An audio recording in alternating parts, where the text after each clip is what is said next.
अब हम जो डिस्कस करेंगे आपके साथ ऑर्डर 5 को, और सेक्शन हम लोग यहाँ पे 27 से लेकर के 32 तक आगे कंप्लीट करने की कोशिश करते हैं। तो चलिए जरा ध्यान देते हैं। सबसे पहले हम लोग चल रहे हैं सीधे बैरक पर, एक नज़र डालिए सेक्शन 27 की तरफ, और 27 से फिर हम आगे यहाँ पे बात करेंगे समन और प्रकटीकरण की। जब हम यहाँ पर बात करते हैं तो जो समन से रिलेटेड है वो इससे रिलेटेड जो ऑर्डर है जिसमें प्रोसेस की बात की गई है, ऑर्डर 5 इससे रिलेटेड है। तो चलिए जरा ध्यान देते हैं हम लोग यहाँ पे। सबसे पहले सेक्शन 27 पर एक नज़र डालिए। 27 में देखेंगे यहाँ प्रतिवादियों को समन। प्रतिवादियों को समन कब किया जा सकता है? तो सबसे पहले जरा ध्यान देते हैं। देखिए, जब कोई वाद सम्यक रूप से संस्थित किया जा चुका है, जैसे कोई केस है, सम्यक रूप से कैसे संस्थित किया जाएगा? यहाँ पर ऑर्डर 4 के अकॉर्डिंग सभी रूल्स रेगुलेशन को फॉलो करते हुए, और दूसरा सेक्शन 26 के प्रोविजंस के अकॉर्डिंग। तो सेक्शन 26 ऑर्डर 4 के अकॉर्डिंग अगर कोई केस रजिस्टर्ड ऑलरेडी हो चुका है, अब देखिए यहाँ पर, तो यहाँ पर फिर क्या होगा? वहाँ उपसंजात होने और दावे का उत्तर देने के लिए समन प्रतिवादी के नाम निकाला जा सकेगा। तो इसके बाद क्या होगा? जब केस रजिस्टर्ड हो जाएगा तो समन निकाला जाएगा किसके नाम से? प्रतिवादी के नाम से। जैसे एक ए नाम के व्यक्ति ने बी नाम के व्यक्ति पर केस रजिस्टर्ड किया, और कैसे किया? यहाँ पर ये ऑर्डर 4 और सेक्शन नंबर 26 के अकॉर्डिंग। तो ए ने जब बी पर केस किया तो बी को इन्फॉर्मेशन होनी चाहिए यहाँ पर कि कोर्ट में केस आपका रजिस्टर्ड हो चुका है। इसके लिए ये क्या करेंगे कि भाई आपने दावे का उत्तर दीजिए। तो उसके लिए यहाँ पर बी के लिए समन इशू किया जाएगा, ठीक है। और यहाँ पर जो टाइम पीरियड है, जब समन उसे मिलेगा तो टाइम पीरियड के अकॉर्डिंग, जैसे कि आपने ऑर्डर 8 और रूल नंबर फर्स्ट में पढ़ा हुआ था कि विद इन 30 डेज, यानी कि 30 दिन के अंदर प्रतिवादी को अपनी प्रतिरक्षा करनी होगी, यानी कि 30 दिन के अंदर उसे अपना जवाब दावा पेश करना होगा। और इसके आगे जरा ध्यान दीजिएगा। तो सबसे पहले तो यहाँ समन निकाला जा सकेगा, और उसकी तामील ऐसे दिन को जो बाद के संस्थापन की तारीख से 30 दिन के बाद का ना हो, बेहद रीति से की जाएगी। तो कहा गया कि भाई समन बनाया जाएगा, और समन की तामील जो होगी वो कितने दिन में होनी चाहिए? विद इन 30 डेज, यानी कि ये भी जो टाइम पीरियड है वो 30 दिन का समय दिया गया कि 30 दिन के अंदर समन की तामील होगी। और जिस दिन समन की तामील होगी उस दिन से 30 दिन का समय प्रतिवादी को भी दिया जाएगा कि भैया अपना जवाब दावा पेश करिए। अब क्लियर है इतना? कहाँ है ये? ऑर्डर 8 के अकॉर्डिंग आप इसमें पढ़ सकते हैं। अब देखिए यहाँ पर जो सेक्शन प्रतिवादियों को समन की बात करें, सेक्शन 27 आपने पढ़ा। अब थोड़ा सा हम एक नज़र डाल लेते हैं यहाँ के, चलते हैं सीधे इंग्लिश मीडियम पर भी, फिर आगे हम उसके ऑर्डर को भी थोड़ा सा देखेंगे। देखिए जरा ध्यान दीजिए यहाँ पर सेक्शन 27 पर एक नज़र डालिए, और यहाँ पर बात की गई कि समन्स टू बी डिफेंडेंट्स, जो डिफेंडेंट्स है उसको समन यहाँ पे इशू किया जाएगा। Where a suit has been duly instituted, जैसे कि केस सम्यक रूप से यहाँ पर रजिस्टर्ड किया गया है। यहाँ पे डुली का जो मतलब होता है ड्यू प्रोसेस ऑफ लॉ, यानी कि लॉ की जो प्रोसेस है उसके अकॉर्डिंग यहाँ पर रजिस्टर्ड केस हो जाना चाहिए। A summons may be issued to the defendant, क्या होगा? एक समन इशू किया जा सकता है to appear and answer the claim and may be serve in manner prescribe. और यहाँ पर क्या होगा? डिफेंडेंट के लिए एक समन इशू किया जाएगा, किसके लिए? अपीयर एंड आंसर्स के लिए। फिर claim and may be serve in manner prescribe, तो वो कैसे होगा? एक मैनर प्रिस्क्राइब जो है कि प्रिस्क्राइब किया जाए, जो सर्व होगा उसके बारे में जो किया गया। तो कहा गया कि on such day not be and 30 days, 30 दिन के बाद नहीं, 30 दिन से पहले ही, from date of the institution of the suit, जिस दिन से केस रजिस्टर्ड हुआ है उससे 30 दिन के पहले, यानी कि विद इन 30 डेज में क्या करना पड़ेगा? यहाँ पर समन की डिलीवरी हो जानी चाहिए, यानी कि समन सर्व हो जाना चाहिए। चलिए जरा हम इसके ऑर्डर पर एक थोड़ा सा नज़र डाल लेते हैं कि समन क्या होगा, कैसे कैसे किया जा सकता है। तो देखिए जरा ध्यान दीजिए, यहाँ पर आप पढ़ रहे हैं ऑर्डर नंबर 5, सेक्शन आपने 27 पढ़ा, उसी के अनुपालन में, उसी के साथ में हम इसके साथ भी इसको भी पढ़ेंगे। तो समन का निकाला जाना और उनकी तामील कैसे होगी? तो समनों का निकाला जाना हमने जैसे कि पढ़ा, अभी कौन सा सेक्शन पढ़ रहे थे आप? सेक्शन 27 में आपने क्या पढ़ा? समनों को कैसे निकाला जाएगा। तो देखिए यहाँ पर सबसे पहले बात कर रहे हैं ऑर्डर 5 में रूल नंबर, इसका फर्स्ट आप पढ़ रहे हैं, समन की बात कर रहे हैं। तो देखिए जरा ध्यान दीजिएगा, जब वाद सम्यक रूप से संस्थित किया जा चुका हो तब उस प्रतिवादी पर समन की तामील की तारीख से 30 दिन के भीतर उपसंजात होने और दावे का उत्तर देने तथा अपनी प्रतिरक्षा का लिखित कथन यदि कोई हो फाइल करने के लिए समन निकाला जा सकेगा। तो लिखित कथन वो कहाँ पर पेश कर सकता है? जैसे कि आपने पढ़ा था, कौन सा पढ़ा था? ऑर्डर 8 और रूल नंबर फर्स्ट के अकॉर्डिंग लिखित कथन पेश करेगा। कितने दिन में? 30 दिन में। अब यहाँ पे एक बात और कही जाती है कि अगर 30 दिन में वो ना सबमिट कर पाए तो फिर क्या होगा? तो कहा गया कि भाई कोर्ट के पास जो पावर है, अगर उसको लगता है कि विद इन 30 डेज में वो नहीं कर पाए, इसके पास पर्याप्त कारण है, तो इसे कितने दिन का टाइम और दे सकता है? वो 90 डेज का टाइम दे सकता है कि भाई 90 दिन के अंदर आपको पेश करना है। इससे इससे ज़्यादा नहीं होगा, इससे पहले कभी भी नेक्स्ट डेट पर वो जमा करा सकता है। अगर कोई बिजनेस ट्रांजेक्शन है तो उसके लिए टाइम पीरियड बताइए, कितना टाइम पीरियड होना चाहिए? कोई बताएगा? ऑलरेडी आप पढ़ चुके हैं, कितने दिन होना चाहिए? जल्दी से बताओ। 120 days. 120 days maximum time period हो कि अपने रिटन स्टेटमेंट यहाँ पे जमा कर सकता है। कौन? डिफेंडेंट। अब चलिए जरा ध्यान दीजिएगा यहाँ पर। अब यहाँ कहा जा रहा है कि परंतु जब प्रतिवादी वादपत्र के उपस्थित किए जाने पर ही उपसंजात हो जाए, जैसे वादपत्र प्रेजेंट किया गया और वो तभी उपस्थित हो गया, तब भी क्या उसे समन इशू किया जाएगा? तब कहा गया कि और वादी का दावा स्वीकार कर ले। अगर प्रतिवादी जो वादी है उसका जो दावा है, यानी कि प्लेंटिफ जो उसने केस रजिस्टर्ड किया उसको स्वीकार कर लेता है, तब कोई समन नहीं निकाला जाएगा। ठीक, तो कहा जाए कि अगर क्या समन निकालना कंपलसरी है? बोले अगर वो प्रेजेंट हो जाता है वादपत्र के साथ ही, उसको पता चल जाता है भाई केस रजिस्टर्ड हो रहा, तो खुद ही आ जाता है, हाँ साहब आ गए हम और इनका ये केस है, अगर वो स्वीकार कर लेता है तो वहाँ पर कोई समन की आवश्यकता नहीं है। फिर नेक्स्ट परंतु पर जरा ध्यान दीजिए। आप पढ़ रहे हैं order number 5 rule number first का परंतु सेकंड। परंतु यह और कि जहां प्रतिवादी 30 दिन की उक्त अवधि के भीतर लिखित कथन फाइल करने में असफल रहता है, वहां ऐसे किसी अन्य दिन को लिखित कथन फाइल करने के लिए अनुज्ञात किया जाएगा। ठीक है, कोई भी डेट दे सकते हैं। अब यहाँ पे ध्यान दीजिएगा, जो न्यायालय द्वारा उसके कारणों को लेखबद्ध करके और ऐसे खर्चे का जो न्यायालय ठीक समझे संदाय करने पर विनिर्दिष्ट किया जाएगा। मान लो वो 30 दिन में अगर नहीं दे पाता तो कोर्ट यहाँ पे क्या करेगा? उसे अगली कोई भी डेट दे सकता है और उस डेट में जो भी खर्चे वगैरह हुए हों उनको भी पेमेंट करने का आदेश कर सकता है। किंतु जो समन की तामील की तारीख से 120 दिन के बाद का नहीं होगा। तो देखिए जरा, जो 120 दिन की जो टाइम पीरियड है, इस टाइम पीरियड में 2016 में जो अमेंडमेंट किया गया, देखिए 2016 के बाद का किसी के पास अगर बैरेट हो, इसमें देखिए इस टाइम पीरियड को यहाँ पर 90 डेज कर दिया गया। ठीक है, तो ये जो टाइम पीरियड है इसको थोड़ा सा आप चाहो तो यहाँ पर अंडरलाइन कर लीजिए इसको, क्योंकि यहाँ जो टाइम पीरियड 120 दिन की बात कर रहे थे इसको यहाँ पर 90 डेज कर दिया गया 2016 के अमेंडमेंट के द्वारा। तो जैसे कि आपने यहाँ पर पढ़ लिया था,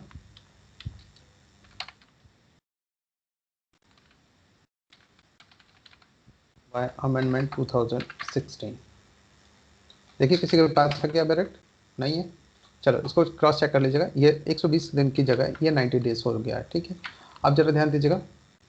और सर लिखा समन है की उसमें 90 डेज ही लिखा है ना? हाँ ठीक है जी। जी। जो ये 120 दिन का है ये भी अमेंडमेंट हो चुका है, इसमें भी आपको देखना पड़ेगा कि ये जो टाइम पीरियड है इसको भी आप 90 डेज कर लीजिए, क्योंकि 2016 का न्यू अमेंडेड बैरेट में ऐसा कर दिया गया। तो यहाँ पर भी आप कर सकते हैं 90 डेज।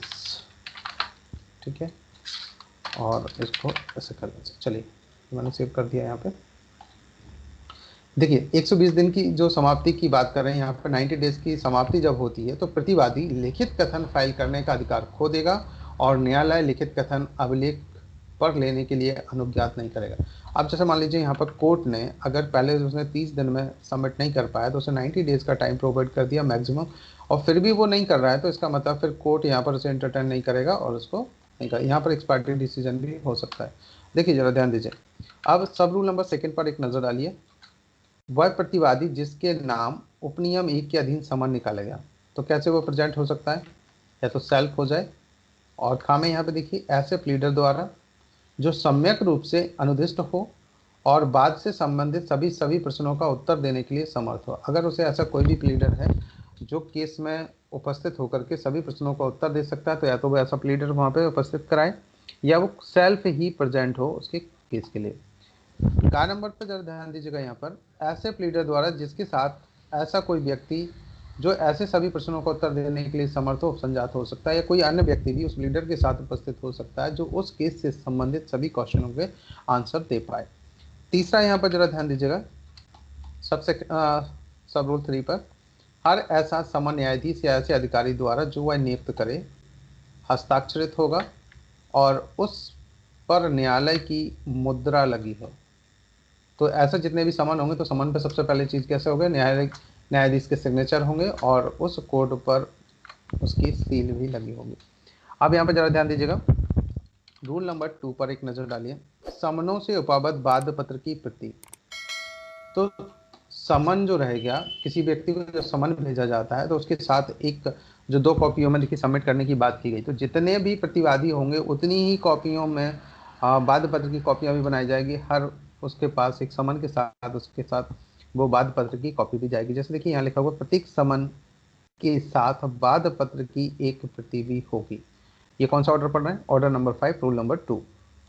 आप जरा ध्यान दीजिएगा, यहाँ पर सब रूल नंबर 3 पर एक नजर डालिए, न्यायालय प्रतिवादी या वादी को स्वयं उपसंजात होने के लिए आदेश दे सकेगा। अगर कोर्ट को लगता है कि कौन प्रेजेंट हो, तो या तो प्रतिवादी को या वादी को, जिसकी भी जरूरत हो, कोर्ट को उससे ये भी बोल सकता है आप सेल्फ ही प्रेजेंट हुई है, ना हमें एडवोकेट चाहिए ना हमें आपका कोई रिप्रेजेंटेटिव चाहिए, आप ही यहाँ पर उपस्थित होकर के जवाब दें। तो कोर्ट ऐसी आकांक्षा कर सकता है और इसके लिए कोई आदेश भी कर सकते हैं। तो देखिए जरा ध्यान दीजिए, यहाँ पर आप पढ़ रहे हैं ऑर्डर नंबर 5 रूल नंबर 3 सब रूल नंबर 1।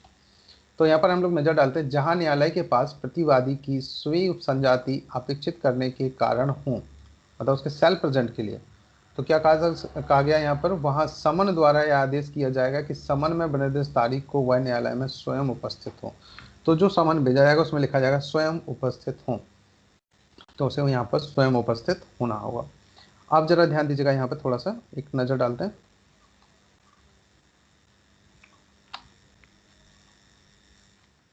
रूल नंबर 3 का सब रूल नंबर 2, जहां न्यायालय के पास वादी की उसी दिन सुबह उपसंजाति अपेक्षित करने के लिए कारण हो, वहां वह ऐसी उपसंजाति के लिए भी आदेश करेगा। अगर कोर्ट को चाहिए कि नहीं आज ही प्रेजेंट होना है, तो वो आज ही प्रेजेंट होने के लिए ऐसा कर सकते हैं।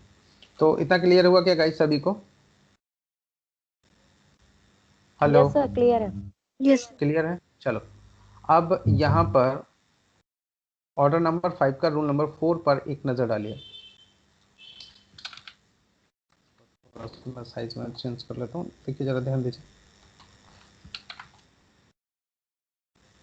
देखिए, किसी भी पक्षकार को स्वयं उपसंजात होने के लिए तब तक आदेश नहीं किया जाएगा जब तक कि वह किन्हीं निश्चित सीमाओं के भीतर निवासी ना हो। देखिए यहाँ पर भी ये टाइम है कि अगर कोर्ट को लगता है कि इसे सेम डे यहाँ पर उपस्थित होना चाहिए, तो वो कब आदेश कर सकता है कि यहाँ सेल्फ प्रेजेंट हो। तो यहाँ पर डिस्टेंस का बहुत बड़ा रोल है। यहाँ पर डिस्टेंस कितनी होनी चाहिए, देखिए जरा ध्यान दीजिएगा। अगर हम यहाँ पर बात करते हैं कि कोई भी कोर्ट जो न्यायालय की मामूली आरंभिक अधिकारता की स्थानीय सीमाओं के भीतर निवास करता है, तो उसके लिए ऐसा किया जा सकता है कि सेल्फ उपस्थित हो, और हो सकता है आज ही उपस्थित हो तो आज के लिए भी आदेश कर सकता है। तो यहाँ पर देखिए जरा क्या लिख रहे हैं, ये किसी भी पक्षकार को स्वयं उपसंजात होने के लिए केवल कब तभी आदेश किया जाएगा जब वह का न्यायालय की मामूली आरंभिक अधिकारता की स्थानीय सीमाओं के भीतर निवास करता हो। जैसे जो कोर्ट है उस कोर्ट की स्थानीय सीमाएं कौन सी होंगी, ग्वालियर का कोर्ट हो रहेगा तो ग्वालियर की जिले की सभी सीमाओं तक, अगर यहाँ पर ग्वालियर जिले में कोई भी व्यक्ति निवास करता है तो उसे कहा जा सकता है कि सेल्फ प्रेजेंट हो आप। अगला जरा ध्यान दीजिए, यहाँ पर का नंबर पर ध्यान देते हैं, और या फिर ऐसी सीमाओं के बाहर किंतु स्थान में निवास करता हो, सीमाओं के बाहर हो पर ऐसे स्थान में निवास करता हो। कितना निवास हो, देखिए जो न्याय सदन से डिस्टेंस पर जरा ध्यान दीजिएगा 50 मील से कम, जो कोर्ट है उससे कितना होना चाहिए 50 मील से अगर कम की डिस्टेंस है तो उसे आदेश कर सकता है सेल्फ प्रेजेंट हो। ठीक, अगला इसमें देखिए, इसमें भी 50 मील में भी है, जहां उस स्थान के जहां वह निवास करता है और उस स्थान के जहां न्यायालय स्थित है बीच में 5 सस्तांश दूरी तक रेल या स्टीमर संचार या अन्य स्थापित लोक परिवहन है, तो वहां तक क्या होगा 200 मील से कम दूर है। जहां पर ऐसी कोई व्यवस्था की गई है जो 200 मील दूर हो कर सकते हैं, लेकिन वहां पर ये कन्वेंस होना आवश्यक है, जैसे कि ट्रेन, कोई स्टीमर, कोई भी संचार वाला, या कोई अन्य स्थापित लोक परिवहन जैसे बस हो गया, या कोई भी ऐसा जो उसे वहां पहुंचा सकता हो। यानी कि 200 मील तक की अगर दूरी है और ट्रेन वगैरह का साधन है, तो 200 मील तक के व्यक्ति को ये कहा जा सकता है कि सेल्फ प्रेजेंट हो जाए। और जहाँ पर 50 मील है, तो उस डिस्टेंस में कह सकते हैं कि भाई जहाँ संसाधन हो आप आ जाइए, 50 मील तक के लिए ऐसा आदेश कर सकते हैं। या फिर उन अधिकारताओं के बीच में रह रहा हो जहाँ पर कोर्ट है और आसपास ही हैं, तो बिल्कुल उनको आदेश किया जा सकता है कि 50 मील से अगर कम की दूरी है तो आप यहाँ सेल्फ प्रेजेंट हो जाएं। ये आप पढ़ रहे थे ऑर्डर नंबर 5 रूल नंबर 4। आप जरा ध्यान दीजिएगा, ऑर्डर नंबर 5 और रूल नंबर 5 पर ही हम एक नज़र डाल लेते हैं। देखिए जरा क्या कह रहे हैं यहाँ पे। समन या तो विवादकों के स्त्रीकरण के लिए या अंतिम निपटारे के लिए होगा। समन कैसे हो सकता है? या तो जो फैक्ट एंड इशू हैं उनके स्त्रीकरण के समय हो सकता है, या किसी केस का अंतिम निपटारा उसके लिए भी समन इशू किया जा सकता है। तो ध्यान दीजिएगा, देखिए यहाँ पे अगली लाइन में, न्यायालय समन निकालने के समय यह अवधारित करेगा कि क्या वह केवल विवादकों के स्त्रीकरण के लिए होगा। न्यायालय समन निकालने के समय, जो समन निकाला जा रहा है उस समय यह अवधारित करेगा कि क्या वह केवल विवादकों के स्त्रीकरण के लिए होगा या बाद के अंतिम निपटारे के लिए होगा, और समन में तदनुसार निर्देश अंतर्विष्ट होगा। तो समन किस लिए भेजा जा रहा है? फैक्ट एंड इश्यू जब बनाए जा रहे हैं उस समय के लिए, या अंतिम निपटारे के लिए, जैसा भी समन भेजा जाएगा उसका डिस्क्रिप्शन उस समन में होगा। अगला जरा ध्यान दीजिएगा यहाँ पे, परंतु में बात की गई कि परंतु लघुवाद न्यायालय द्वारा सुने जाने वाले हर वाद में समन के अंतिम निपटारे के लिए होगा। जो लघुवाद न्यायालय होगा उसके द्वारा सुने जाने वाले हर वाद में जो समन किया जाएगा वो हमेशा अंतिम निपटारे के लिए होगा, केवल लघुवाद न्यायालय को। और बाकी सभी कोर्ट में जिसके लिए उन्होंने भेजा हुआ उसका डिस्क्रिप्शन उसमें होगा। भाई प्रेजेंट करने के लिए भेजा है, किसी को उपस्थित होने के लिए भेजा तो उपस्थिति वाला होगा, अंतिम निपटारे के लिए होगा तो अंतिम निपटारे के लिए, तो उसमें डिस्क्रिप्शन लिखा जाएगा कि किस लिए समन इशू किया गया। अगला जरा ध्यान दीजिएगा यहाँ पर, रूल नंबर 6 पर, ऑर्डर नंबर 5 रूल नंबर 6 पर एक नजर डालिए। प्रतिवादी की उपसंजाति के लिए दिन नियत किया जाना। अगर कोई प्रतिवादी है उसे प्रेजेंट करने के लिए डेट फिक्स की जाए कि भाई इस डेट तक यहाँ उपस्थित हो जाए, तो समन में वो डेट भी लिखी होगी। तो देखिए जरा ध्यान दीजिए, नियम 1 के उपनियम 1 के अधीन, नियम 1 उपनियम 1 मतलब रूल नंबर 1 और सब रूल नंबर 1 के अकॉर्डिंग दिन न्यायालय के चालू कारोबार, प्रतिवादी के निवास स्थान और समन की तामील के लिए आवश्यक समय के प्रति निर्देश से नियत किया जाएगा, और वह दिन ऐसे नियत किया जाएगा कि प्रतिवादी को ऐसे दिन उपसंजात होने और उत्तर देने को समर्थ होने के लिए पर्याप्त समय मिल जाए। तो जब किसी प्रतिवादी को कोर्ट में उपस्थित होने के लिए बुलाया जाएगा तो उसको इतना समय दिया जाए कि उसके पहुंचे तो उसके पास इतना समय हो कि वो पहुंच जाए। ऐसे नहीं जिस दिन की तारीख लगी है उसे 1 घंटे पहले दे दिया, अब 1 घंटे में नहीं पहुंच सकता, तो बोले ऐसे नहीं, तो वो डेट समय उतना कि वहाँ से वहाँ तक आने में कितना समय लग सकता है, और जो समन भेजा जा रहा है वो सर्व कब तक हो सकता है, तो उसके लिए पर्याप्त समय मिल जाए ऐसी उसमें डेट प्रेजेंट की जाएगी और उसे बुलाया जाएगा। अब जरा यहाँ पर ध्यान दीजिएगा, रूल नंबर 7 पर एक नज़र डालते हैं। समन प्रतिवादी को यह आदेश देगा कि वह वे दस्तावेजें पेश करे जिन पर वह निर्भर करता है। समन में है ये डिस्क्रिप्शन भी लिखा जाएगा कि अगर डॉक्यूमेंट पेश करने के लिए इशू किया गया है तो उसमें लिखा जाएगा कि ये दस्तावेज जो डॉक्यूमेंट तुम्हारे पास है उन डॉक्यूमेंट्स को यहाँ पर प्रेजेंट किया जाए। तो देखिए जरा ध्यान दीजिए, उपसंजाति और उत्तर के लिए समन में प्रतिवादी को आदेश होगा कि वह अपने कब्जे या शक्ति में की ऑर्डर 8 के नियम 1 का में विनिर्दिष्ट सब दस्तावेजों या उनकी प्रतियां जो भी उसके पास हों को पेश करें और जिन पर अपने मामले के समर्थन में निर्भर करने का उसका आशय है। तो यहाँ पर ये प्रतिवादी को जो समन किया जाएगा तो बोलेगा भाई जो जो डॉक्यूमेंट आपके पास हैं इसके समर्थन में या इसके अगेंस्ट में जो भी आपके पास हैं उनको आप यहाँ पर पेश करिए जिससे अगली डेट पर आपकी सुनवाई हो सके। तो ऐसा उसमें डिस्क्रिप्शन यहाँ पर दिया जाएगा। अब रूल नंबर 8 पर एक नज़र डालिए। अंतिम निपटारे के लिए समन निकाले जाने पर प्रतिवादी को यह निर्देश होगा कि वह अपने साक्षियों को पेश करे। देखिए जब कहा गया कि जब अंतिम निपटारे के लिए समन निकाले जाने पर प्रतिवादी को यह भी निर्देश किया जा सकता है कि भाई आपके जो भी साक्षी हैं उनको पेश करें, नहीं तो केस अंतिम निपटारे की तरफ जा रहा है। तो देखिए क्या करें कि जहां समन बाद के अंतिम निपटारे के लिए है, वहां उसमें प्रतिवादी को यह निर्देश भी होगा कि जिन साक्षियों के साक्ष्य पर अपने मामले के समर्थन में निर्भर करने का उसका आशा है या इंटेंशन है, उन सबको उसी दिन पेश करे जो उसकी उपसंजाति के लिए नियत है। तो कहा गया कि भाई अगर ये अंतिम निपटारे के लिए है तो आपके पास जो भी विटनेस हों उनको आप ले आइए, उनको पेश करिए, और जिससे उनका निपटारा हो सके और सुनवाई हो सके यहाँ पर अंतिम निपटारे के लिए। तो आज ही पेश करिए, इसके बाद इंटरटेन नहीं किया जाए, क्योंकि डिसीजन हो जाएगी फिर क्या इंटरटेन होना है। चलिए अब हम चलते हैं सीधे। इतना क्लियर हो गया सभी को? हेलो, आवाज आ रही है आप सभी को? Yes sir. यस। ओके, चलिए जरा देखिए सेक्शन नंबर 28 पर एक नजर डाल लीजिए। देखो क्या करें, जहां प्रतिवादी किसी अन्य राज्य में निवास करता है वहां समन की तामील कैसे होगी। तो पहले हम इसको पढ़ लेते हैं, फिर हम उधर चलेंगे समन की तामील के लिए ऑर्डर नंबर 5 पर। अभी आप पढ़ रहे हैं सेक्शन नंबर 28, फिर हम ऑर्डर नंबर 5 पर दोबारा से चलेंगे। पहले हमने देखा कि जो प्रतिवादी थे उनको समन कैसे वहाँ बनाया जाएगा, तामील उसकी कैसे होगी, ये हमने सेक्शन 27 में पढ़ा। और इससे रिलेटेड प्रोसेस की अगर हम बात करें तो ऑर्डर नंबर 5 भी आपने पढ़ा, और जो कि रूल नंबर 1 से लेकर के कहाँ तक पढ़ लिया आपने, जल्दी से बताओ। जो कि आपने रूल नंबर 1 से लेकर के कितना 8 तक कंप्लीट कर लिया। तो ये इसके साथ में था। अब हम समन की तामील की बात है वो हम यहाँ पर रूल नंबर 9 से लेकर के आगे तक हम यहाँ कंटिन्यू करेंगे कि किस टाइप से उसकी समन की तामील की जा सकती है।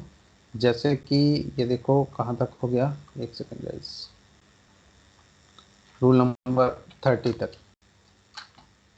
तो 9 से 30 तक हम आगे यहाँ पे कंटिन्यू करेंगे। चलिए जरा सबसे पहले हम लोग यहाँ पर देख लेते हैं सेक्शन नंबर 28 को, फिर यहाँ से आगे कंटिन्यू करेंगे।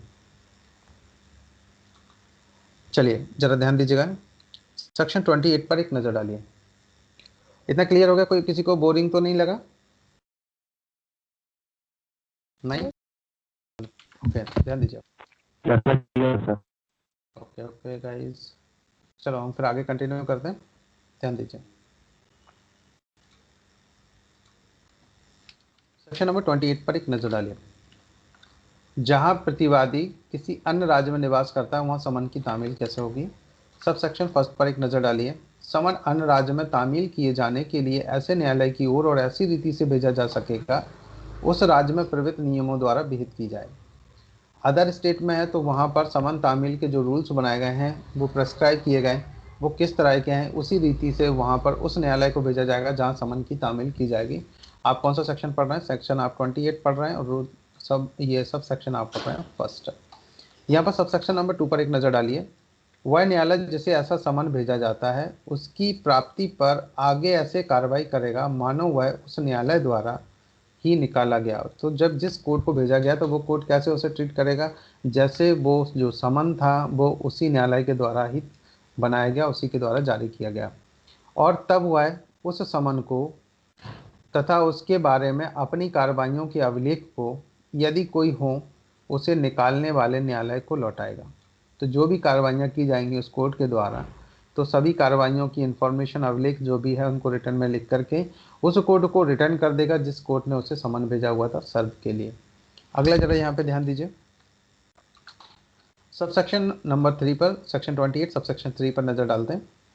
जहां किसी दूसरे राज्य में तामील के लिए भेजे गए समन की भाषा उपधारा 2 में निर्दिष्ट अभिलेख की भाषा से भिन्न है।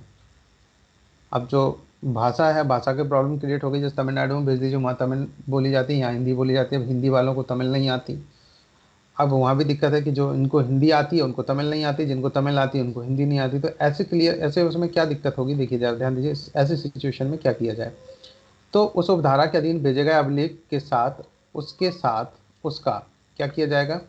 यदि समन जारी करने वाले न्यायालय की भाषा हिंदी है तो हिंदी में, और यदि ऐसे अभिलेख की भाषा हिंदी या अंग्रेजी से भिन्न है तो हिंदी या अंग्रेजी में अनुवाद भी उसका भेजा जाएगा। तो इस लाइन को जरा ध्यान दीजिएगा। देखिए, जिस कोर्ट ने समन भेजा है उसकी भाषा कौन सी है, अगर हिंदी है तो हिंदी में भेजिए, अगर हिंदी की व्यवस्था, अगर या हिंदी या अंग्रेजी से कोई दूसरी भाषा है तो उसका जो ट्रांसलेशन है वो भी करके वहाँ पे भेजा जाएगा। तो ट्रांसलेटर की हेल्प लेकर के ऐसा किया जा सकता है। इतना क्लियर हो गया सेक्शन 28 में। सेक्शन 29 पर एक नज़र डालिए। देखो क्या कर रहे हैं, क्या पढ़ रहे हैं यहाँ पे। सेक्शन 29, विदेशी समनों की तामील वो कैसे होगी। बेसमन और अन्य आदेश का है कैसे। का, खा और गा, यहाँ पे तीन सिचुएशंस बताई हैं, देखिए जरा ध्यान दीजिए।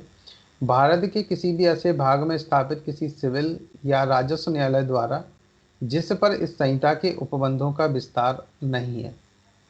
क्या कह रहे हैं, भारत के किसी भी ऐसे भाग में स्थापित सिविल न्यायालय या राजस्व न्यायालय द्वारा जिस पर इस संहिता के उपबंधों का विस्तार नहीं है। कौन सी संहिता, जो हम पढ़ रहे हैं यहाँ पर सीपीसी, ये वहाँ पर अगर एप्लीकेबल नहीं है तो उसे क्या मान लिया जाएगा, भाई विदेश की तरफ से ट्रीट कर सकते हैं। दूसरा देखिए, किसी ऐसे सिविल या राजस्व न्यायालय द्वारा जो केंद्रीय सरकार के प्राधिकार से भारत के बाहर स्थापित किया गया या चालू रखा गया है। ठीक है, भारत के प्राधिकार से, जरा ध्यान रखिए, तो फिर वो भारत का न्यायालय हो गया। फिर भारत के बाहर के किसी अन्य ऐसे सिविल या राजस्व न्यायालय द्वारा जिसके बारे में केंद्रीय सरकार ने राजपत्र में अधिसूचना द्वारा यह घोषित किया है कि उसे इस धारा के उपबंध लागू हैं, अगर निकाली गई हैं तो उन राज्य क्षेत्रों में के न्यायालयों को भेजी जा सकेगी जिन पर संहिता का विस्तार है और उनकी तामील ऐसे की जा सकेगी जैसे मानव न्यायालय ऐसे न्यायालयों द्वारा निकाले गए समन हो। देखो जहां पर भारत सरकार या इस संहिता का कहीं पर भी इन्वॉल्वमेंट है और वहां पर कोई समन भेजा जाता है तो बिल्कुल ऐसे ट्रीट किया जाएगा कि जैसे उन न्यायालयों द्वारा ही उनको जारी किया गया और उनके द्वारा ही उनको सर्व भी किया जा रहा है। तो बिल्कुल ऐसे माने जाएंगे उन्हीं कोर्ट के द्वारा। अगर जैसे मान लीजिए वहाँ का कोर्ट भी अपने यहाँ कहीं भेजता है तो भी उनको ऐसे ट्रीट किया जाता है जैसे कि उन न्यायालयों के द्वारा ही जिनको भेजा गया उन्हीं न्यायालयों ने वो समन जारी किए हों और वो उनको अपना मान करके उनका वहाँ पर उनका निष्पादन करवाते हैं। आप जरा ध्यान दीजिएगा यहाँ पर सेक्शन 30 पर एक नज़र डालिए थोड़ा सा। प्रकटीकरण और उसके सदस्य बातों के लिए आदेश करने की शक्ति। जैसे कोई चीज़ें हैं या तो स्वयं न्यायालय में आके उपस्थित करे या फिर जैसा कोर्ट यहाँ पर आदेश दे, कुछ चीज़ों के लिए भी हो सकता है, उसे स्वयं कुछ बोलने के लिए भी या कोई शपथ पत्र देने के लिए भी कोर्ट यहाँ पे स्वयं उपस्थित के लिए आदेश कर सकता है, जैसे कि हम लोग पहले भी पढ़ चुके हैं। आप जरा यहाँ पे ध्यान दीजिए क्या कह रहे हैं। ऐसी शर्तों पर परिसीमाओं के अधीन रहते हुए जो विहित किए जाएं, जो टाइम लिमिटेशन है उसके अधीन रहते हुए न्यायालय किसी भी समय या तो स्वप्रेरणा से या किसी पक्षकार के आवेदन पर, अगर न्यायालय को लग रहा है स्वप्रेरणा से करे कार्य और या किसी भी पक्षकार के आवेदन पर ऐसा करे, तो का नंबर पर जरा ध्यान दीजिए, ऐसे आदेश कर सकेगा जो परिप्रश्नों के प्रदान और उनका उत्तर देने से, दस्तावेजों और तथ्यों की स्वीकृति से और दस्तावेजों या अन्य भौतिक पदार्थों के जो साक्ष्य के रूप में पेश किए जाने हों, जो एविडेंस के रूप में पेश किए जाने हों, प्रकटीकरण के लिए, निरीक्षण के लिए पेश किए जाने, परिबद्ध किए जाने और लौटाए जाने से संबंधित सभी विषयों के बारे में आवश्यक या युक्तियुक्त हैं तो उनके लिए कोर्ट क्या कर सकता है, आदेश कर सकता है कि भाई इन चीज़ों को यहाँ पर उपस्थित किया जाए। तो देखिए वैसे ही यहाँ पे खा नंबर पर ज़रा ध्यान दीजिए, ऐसे व्यक्तियों के नाम समन निकाल सकेगा जिनकी हाजिरी या तो साक्ष्य देने या दस्तावेज पेश करने या पूर्वोक्त जैसे अन्य पदार्थों को पेश करने के लिए अपेक्षित है। तो ऐसे लोगों को भी समन जारी किया जा सकता है। गाँव में जरा ध्यान दीजिएगा, यहाँ पर यह आदेश दे सकेगा कि कोई तथ्य शपथ पत्र द्वारा साबित किया जाए। तो देखिए कोई भी फैक्ट की हम लोग पहले भी पढ़ चुके हैं कि कैसे साबित किए जाएंगे, शपथ पत्र के द्वारा। तो कोर्ट इसके लिए आदेश कर सकता है, समन भेजा जा सकता है कि भाई आपके जो फैक्ट हैं वो शपथ पत्र द्वारा आप साबित करिए और आगे की कार्रवाई को प्रोसेस किया जा सके। जरा ध्यान दीजिएगा यहाँ पर सेक्शन 31 पर एक नज़र डालिए। साक्षी को समन, अगर कोई विटनेस है तो उसको भी समन किया जा सकता है, तो बिल्कुल किया जा सकता है। देखिए सेक्शन 27, 28 और 29 जस्ट आपने अभी पढ़ा हुआ, इसके उपबंध साक्ष्य देने या दस्तावेजों या अन्य भौतिक पदार्थों के पेश करने के लिए समनों को लागू होंगे। तो यहाँ पर कौन कौन से सेक्शन 27, 28, 29 के जो प्रोविजंस हैं वो किन किन के लिए, साक्ष्य देने, दस्तावेजों या अन्य भौतिक पदार्थों के पेश करने के लिए समनों को लागू होंगे। ठीक है, ये किन के लिए, साक्षियों के लिए। तो ये सेक्शन आपको याद रखना कि जो विटनेस के लिए समन भेजा जाएगा वो कौन सा सेक्शन है, सेक्शन 31 आप बोल सकते हैं। अगला जरा ध्यान दीजिए, यहाँ पे सेक्शन 32 पर एक नजर डालिए। व्यतिक्रम के लिए शास्ति। अब कोई व्यक्ति डिफॉल्ट करता है, नहीं आता, तो उसके लिए क्या कोई पेनल्टी लगाई जा सकती है। तो सेक्शन 32 पर एक नजर डालिए, देखिए क्या कह रहे हैं। न्यायालय किसी ऐसे व्यक्ति को जिसके नाम धारा 30 के अधीन समन निकाला गया हाजिर होने के लिए विवश कर सकेगा, और उस प्रयोजन के लिए कौन से देखिए जरा, उसकी गिरफ्तारी के लिए वारंट निकाल सकेगा, उसकी संपत्ति को कुर्क कर सकेगा और उसका विक्रय कर सकेगा, गांव में उसके ऊपर 5,000 रुपये से अनधिक जुर्माना अधिरोपित कर सकेगा, गांव में उसे आदेश दे सकेगा कि वह अपनी उपसंजाति के लिए प्रतिभूति दे, और व्यतिक्रम करने पर उसको सिविल कारागार को सुपुर्द करे। तो ये जो 4 पॉइंट आप देख रहे हैं, अगर कोई व्यक्ति व्यतिक्रम करता है, उसे आदेश दिया गया, समन निकाला गया, फिर भी वो व्यक्ति अगर उपस्थित नहीं होता है, तो ये 4 तरह के ट्रीटमेंट उसके लिए किए जा सकते हैं। जैसे आपने पढ़ा कि इसको वारंट निकालेंगे, संपत्ति कुर्क की जा सकती है, उसका विक्रय किया जा सकता है, अगला उसके ऊपर 5,000 रुपये से अनधिक का जुर्माना भी लगाया जा सकता है, और उसे आदेश दे सकेगा कि वह अपनी उपसंजाति के लिए प्रतिभूति दे, गारंटी दे, यानी जमानत कराए अपनी, और व्यतिक्रम करने पर उसको अगली बार सिविल कारागार को भी सुपुर्द किया जा सकता है। ये इसका ट्रीटमेंट है सेक्शन 32 में। तो ये आज आपने अभी सेक्शन 26 से लेकर के 32 तक पढ़ा, और आपने ऑर्डर नंबर 5 का भी आधा पढ़ लिया है। अब हम यहाँ समन की तामील के बारे में जो पढ़ेंगे वो नेक्स्ट क्लास में हम यहाँ से अगले वीडियो में या अगली क्लास में जब हम कल पढ़ेंगे तो उसमें इनको कवर करने की कोशिश करेंगे, जो कि 9 से लेकर के 30 तक हमें पढ़ना है। तो कल का समय इसके लिए ऑर्डर नंबर 5 के लिए, ऑलरेडी आप 8 तक पढ़ चुके हैं, इसके आगे का हम लोग कल की क्लास में कंटिन्यू करेंगे। किसी को कुछ पूछना हो, जिसको समझ नहीं आया तो प्लीज़ बताइए। नहीं